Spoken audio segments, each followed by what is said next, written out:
মনের কষ্টে দুঃখে চোখ দিয়ে যেন পানি বেরোইলে চোখের পানিটা যেন কেউ সহজে দেখতে না পাই, তাই সানগ্লাস পরে আছি।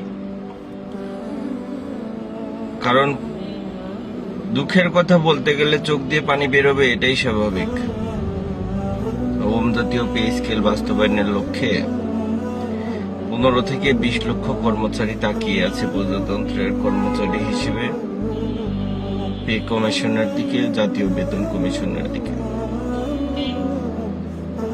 প্রাণপ্রিয় জাকির আহমেদ স্যার, তিনি প্রতিনিয়তই আশ্বাসিত করেছেন, আশা দিয়েছেন যে অতি দ্রুত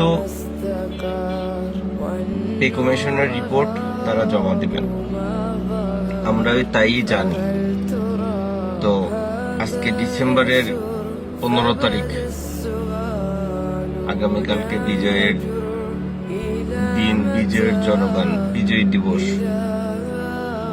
প্রজাতন্ত্রের কর্মচারীরা চেয়েছিল যে এই কমিশনের রিপোর্টটা যদি 30 নভেম্বরের মধ্যে জমা হইতো, তাহলে 15 ডিসেম্বরের মধ্যে তারা যদি গেজেট প্রকাশের জন্য আশাবাদী ছিল যে সরকার, মাননীয় প্রধান উপদেষ্টা, অর্থ উপদেষ্টা, অর্থ সচিব, বাংলাদেশ ব্যাংকের গভর্নর,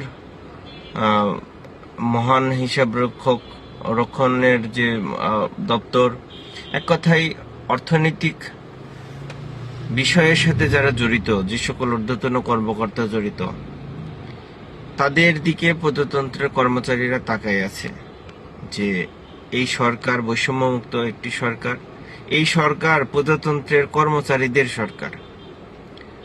বাংলাদেশ সরকারের দায়িত্ব যারা আছেন তারা জানেন প্রজাতন্ত্রের কর্মচারীরা কতটুকু কষ্টে আছে, কিভাবে আছে। তাই তাদের কাছে আশাবাদী ছিল যে তারা ডিসেম্বরের মধ্যে, বিজয়ের মাসেই নবম জাতীয় পে স্কেল বাস্তবায়ন করবে। তো সেই আশা থেকে আমরা এখনো নিরাশ হইনি। নিশ্চয়ই আল্লাহ তাআলা আপনাদেরকে উত্তম পরিকল্পনাকারী হিসেবে আমাদের জন্য নিযুক্ত করেছেন। প্রজাতন্ত্রের কর্মচারীরা হাল ছাড়ে নাই, আপনাদের দিকে তাকিয়ে আছে। আপনারা অনুগ্রহ করে সদয় হয়ে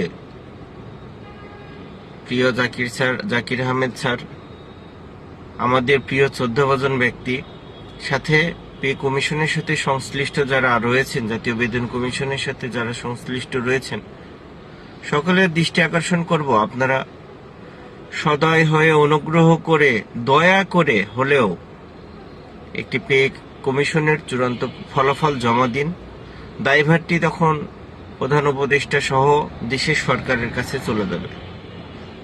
তাই অনুরোধ জানাচ্ছি, 18 থেকে 20 লক্ষ কর্মচারীর দিকে তাকিয়ে, তাদের পরিবারের দিকে তাকিয়ে একটি বৈষম্যমুক্ত পে স্কেলের জন্য পে কমিশনের রিপোর্ট দ্রুত প্রদানের জন্য।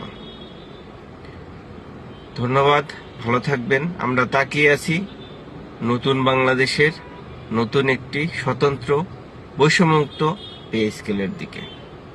ভালো থাকবেন। আসসালামু আলাইকুম।